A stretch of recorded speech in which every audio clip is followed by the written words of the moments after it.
Hello everyone, welcome back to my channel. এয়া আজি evening টাইমত অকমান উলাই গ'লো বজাৰত ভণ্টি আৰু মই জুডিঅ'ত গ'লো। জুডিঅ'ৰ বস্তুবোৰ আমি বহুত ভাল পাওঁ। যিকোনো বস্তু আপোনাৰ যেনেকুৱা আপোনাৰ কসমেটিক বস্তুবোৰ বহুত ভাল লাগে। ইয়াতে আপোনাৰ প্ৰতিটো বস্তুৱে আছে কসমেটিকৰ, লিপষ্টিক, ফাউণ্ডেশ্যন, তাৰপিছত আপোনাৰ নেল পলিছ, মাস্কাৰা, আইলাইনাৰ, প্ৰতিটো বস্তুৱে আছে। মই যেনিবা আপোনাৰ অকণমান আইলাইনাৰ আনিলোঁ আৰু ভণ্টিয়ে লিপষ্টিক কিনিলে তাৰপিছত নেল পলিছ ল'লে আৰু এই দেখিছেনে ঘড়ী ইমান ভাল লাগিছে। 299 হয়। মই নাই লোৱা কিন্তু চাইছোঁ আৰু অলপ ভিডিঅ'টো ক্লিক কৰিলোঁ মই। ভাল লাগিছে আৰু যদি আপোনালোকে ভাল লাগিছে জুডিঅ'ৰ গৈ পেলাই চাই আহিব পাৰে।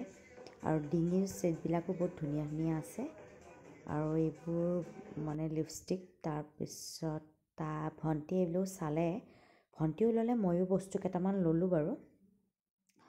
আৰু ভাল লাগে জুডিঅ'ত গৈ পেলাই, তাৰে বস্তু কোৱালিটিবিলাক বিৰাটেই ভাল, ব্ৰেণ্ডেড মানে আৰু ব্ৰেণ্ডেডেই কোম্পানী হয় জুডিঅ'। তো ইয়াৰ বস্তুৰ চেণ্ডেল, কাপোৰ, কসমেটিকৰ আদি কৰি মানে প্ৰতিটো বস্তুৱে মানে বিৰাটেই ভাল পাওঁ মই। যিকোনো বস্তুৱে মই জুডিঅ'ৰ পৰা লৈয়ে আনো আৰু কাপোৰৰ কোৱালিটিবিলাকো ইমানেই ভাল, ইমান পাৰফেক্ট।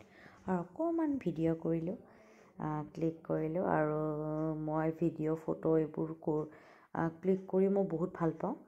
আৰু যিমান দিন আছোঁ পৃথিৱীত সদায় ফূৰ্তিতে থাকিব লাগে আৰু মই ফূৰ্তিত থাকি মই বহুত ভাল পাওঁ। নিজকে সজাই বজাই ৰাখি পেলাই মই বিৰাটেই ভাল পাওঁ। যিকোনো টাইম আপুনি নাপালেও ঘৰৰ প্ৰতিটো মহিলাৰে টাইম থাকে, মানে ঘৰৰ কাম থাকে ন, তাৰ মাজতো আপুনি নিজকো অলপ টাইম দিব পাৰিব লাগিব। আৰু গোটেইখিনি বজাৰ কৰি শ্বপিং কৰি ভণ্টি আৰু মই স্প্ৰিং ভেলিঙত গৈ অলপমান চাহ খালোঁ, দুটাই স্পেণ্ড কৰিলোঁ চাহ খাই পেলাই। চাহ খালোঁ আৰু তাৰে চাহ আপোনাৰ ৰসমলাই বহুত ভাল লাগে স্প্ৰিং ভেলিঙত। ৰসমলাই দুটা অৰ্ডাৰ দিলোঁ। তাৰপিছত চাহ, তাৰপিছত আপোনাৰ মই এটা কেক অৰ্ডাৰ দিছিলোঁ সৰু চাই, কেক চাহৰ লগত খাবলৈ। চাহটোও খালোঁ, কেকটো খালোঁ, ৰসমলাইও খালোঁ। খাই পেলাই অকণমান টাইম ভণ্টিৰ লগত থাকিলোঁ। তাৰপিছত ঘৰত আহি বস্তুবোৰ চব চাই ল'লোঁ আৰু মই মাস্কাৰা লৈছিলোঁ, ভণ্টিও ল'লে মাস্কাৰা। আৰু এইটো মাস্ক লৈছে, এইটো ভণ্টিৰ হয়, ময়ো এটা ল'লোঁ। নেল পলিছ এইবিলাক লৈছোঁ মিলাই আৰু এইটো এটা ফাউণ্ডেশ্যন টাইপৰ নিচিনা হয়, গ্ল' কৰা। ইয়াতে SPF 50 আছে, কাৰণ আমাৰতো বাহিৰত গৈ থকা হয় ন, তো SPFটো বহুত ইম্পৰ্টেঞ্চ বস্তু হয় স্কিনৰ কাৰণে, বহুত প্ৰটেকশ্যন কৰে স্কিনৰ, ছান প্ৰটেকশ্যন কৰে। তো সেইকাৰণে SPF বস্তু কিনিবই লাগে। ভিডিঅ'টো কেনেকুৱা লাগিলে লাইক এটা দিব দেই। Bye bye.